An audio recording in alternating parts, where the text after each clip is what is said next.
کر لیا جائے. فائق گل صاحب نے بہت دلچسپ سوال پوچھے اور میں حیران ہوں کہ یہ سوال کہاں سے آ گئے. تاریخی سوال ہیں اور بہت سے کم لوگ ایسے سوال پوچھتے ہیں اور بڑی انٹرسٹنگ سوال ہے. میرا خیال ہے بہت سے لوگوں کو تو اس کا جواب بھی نہیں پتہ ہوگا. مجھے بھی تھوڑی سی اس پہ ریسرچ کرنی پڑی کیونکہ اتنی یادداشت نہیں ہے کہ پارٹیشن کے وقت کرسچن کمیونٹی کا کیا رول تھا. پنجاب اسمبلی میں اس وقت جب تقسیم ہونے جا رہی تھی تو اس وقت کیا ہوا اور بعد میں کس طریقے سے کرسچنس کو اکوموڈیٹ کیا گیا اور ان کا دیکھ بھال کی گئی ان دی نیو اسٹیٹ آف پاکستان. تو سب سے پہلا سوال تو یہ ہے کہ اگر کرسچن ووٹ نہ ہوتا پنجاب کی لیجسلیٹو اسمبلی میں 1947 میں تو کیا پھر پنجاب پاکستان کا حصہ بنتا یا انڈیا کا حصہ بنتا؟ اب اس میں ایسے ہے کہ جب ووٹنگ ہوئی اس سوال کے اوپر کہ کس کا حصہ بننا ہے تو اس وقت اسپیکر اسمبلی کرسچن تھے، سنگھا صاحب. اچھا جی بالکل. اور سنگھا صاحب بہت ایک کرسچن کمیونٹی کے لیڈر تھے اور he was the speaker of the assembly. اس کے ساتھ سیسل چودھری صاحب تھے اور فضل الہی صاحب تھے، یہ بھی کرسچن تھے. یہ 3 ووٹ تھے کرسچنس کے اس اسمبلی میں. جب ووٹنگ ہوئی اس کے اوپر تو 88 ووٹس انڈیا کے لیے کہ پنجاب کو ہندوستان کا حصہ ہونا چاہیے اور 91 ووٹس پاکستان کے لیے. اور وہ 3 ووٹس جو تھے جو 3 کرسچنس نے ووٹ کیا تھا پاکستان کے لیے وہ they made all the difference. تو سوال یہ بنتا ہے کہ اگر اس وقت یہ اپنا ووٹ پاکستان کے لیے نہ دیتے تو کیا پنجاب جو ہے وہ پھر ڈویژن تو ہو ہی گئی مگر کیا ادھر کا جو پنجاب ہے یہ سارے کا سارا لاہور جو ہے وہ بھی ادھر چلا جاتا یا کیا ہوتا؟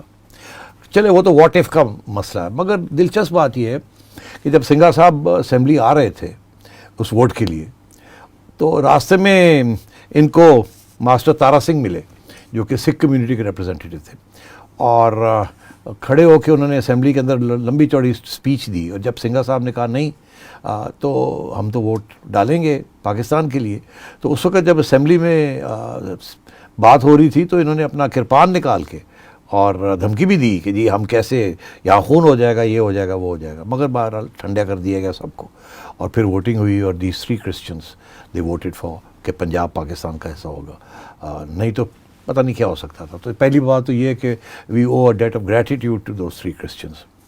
سیسل چودھری صاحب کا نام تو خیر بعد میں بھی روشن ہوا. سنگھا صاحب بھی بہت بڑے کمیونٹی لیڈر تھے، لاہور کی رہائش تھی ان کی. مجھے تو ایسے ہے کہ ان کے صاحبزادے جو تھے وہ میرے ساتھ اسکول میں تھے، ارے جولین سنگھا. اب سب مائیگریٹ کر گئے ہیں بیکاز یہاں جو ٹریٹمنٹ ہوئی ہے مائنورٹیز کی that has been not good. مگر اس کے اوپر آتے ہیں ابھی. دوسری چیز یہ کہ کرسچن کمیونٹی کے 3-4 ادارے تھے. ان میں سے ایک کرسچن آل انڈیا اینگلو انڈین ایسوسیشن تھی، پھر ایک کیتھولک ایسوسیشن تھی، پھر ایک آل انڈیا کرسچن ایسوسیشن تھی، پھر ایک جوائنٹ کرسچن بورڈ تھا. اس قسم کے اور بھی انسٹیٹیوشنس تھی. دے ور آل پرو قائد اعظم. یہ سب نے پاکستان کے لیے ووٹ ڈالا اور اس کے لیے جدوجہد کی بیکاز آف قائد اعظم. وہ سمجھتے تھے یہ سیکولر شخص ہے، یہ ڈیموکریٹک شخص ہے، یہ ہماری پروٹیکشن کریں گے. اور قائد اعظم نے بھی بڑی حمایت کی کرسچن کمیونٹی کی.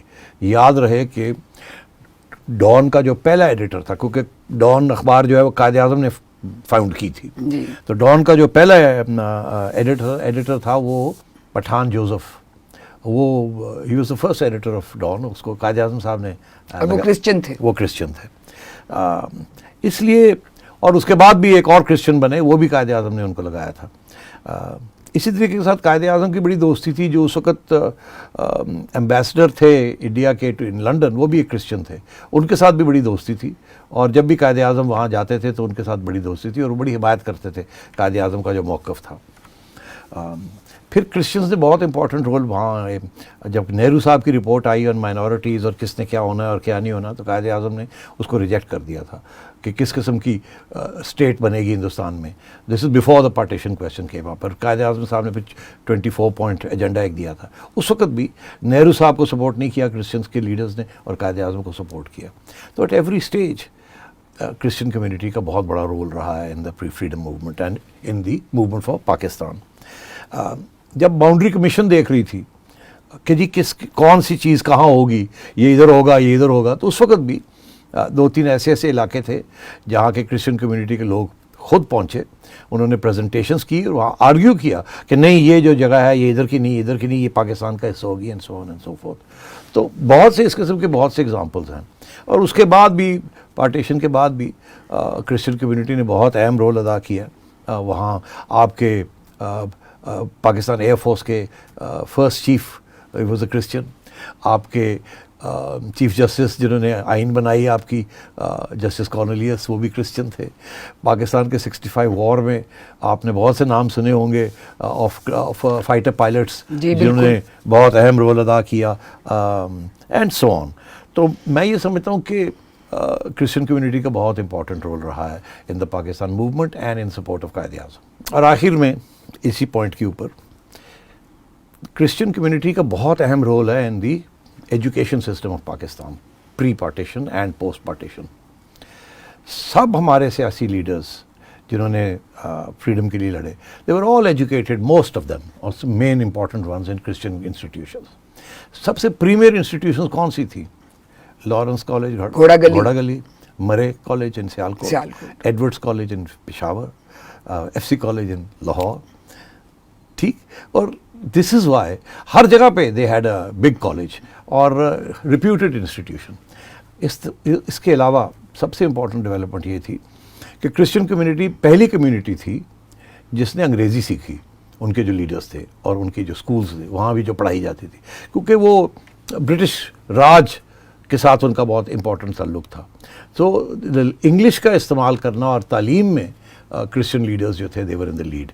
اور انگلش کے ساتھ اور تعلیم کے ساتھ اور برٹش راج کے ساتھ جو ان کی ویلیوز تھیں آف سیکولرزم, ڈیموکریسی, یہ ساری ویلیوز بھی انہوں نے امبائب کی.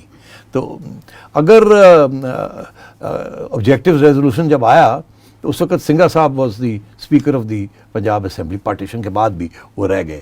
مگر جب آبجیکٹیو ریزولوشن آیا تو پھر سنگھا صاحب کے اوپر یا پریشر آیا یا کہا گیا کہ اب اچھا نہیں لگتا کہ ایک نان مسلم ہماری اسمبلی کا ہو. تو اس وقت سے یہ پھر ٹلٹ ہونا شروع ہوا سارا کچھ.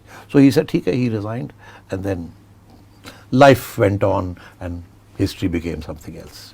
جناب آپ ایک بہت امپورٹنٹ ایجوکیشن انسٹیٹیوشن آپ نے مس کر دیا ہے, عورتوں کا. ہاں, یو آر رائٹ, کنیڈ کالج. جی بالکل, تھینک یو. آف کورس, وہاں معذرت, آئی ایم سوری, بالکل ذہن سے نکل گیا, because Kinnaird was a very important institution, ابھی بھی بہت امپورٹنٹ انسٹیٹیوشن ہے. تھینک یو جی, میرا کالج ہے جی. اچھا جی, آپ نے ایک ان کا جو لاسٹ کویسچن تھا وہ اس پہ بھی ذرا آپ ان کا جواب دیں کہ وہ کہتے ہیں کہ اس وقت جو اقلیتوں کا حال ہے پاکستان کے اندر اور جتنی مصیبتوں سے وہ گزر رہے ہیں, اور تو حکومت کو چاہیے نہیں کہ یہ ایسی پالیسیز اپنی ریویو کریں تاکہ ان کے سانس میں سانس آئے. دیکھیے, یہ تو کہنے کی ضرورت نہیں ہے, اور ہمیں بڑا دکھ ہوتا ہے کہ جو مائنورٹیز کے ساتھ ضیاء الحق کے زمانے کے بعد جو سلوک ہوا ہے وہ اچھا سلوک نہیں ہوا, اور we should hang a head in shame.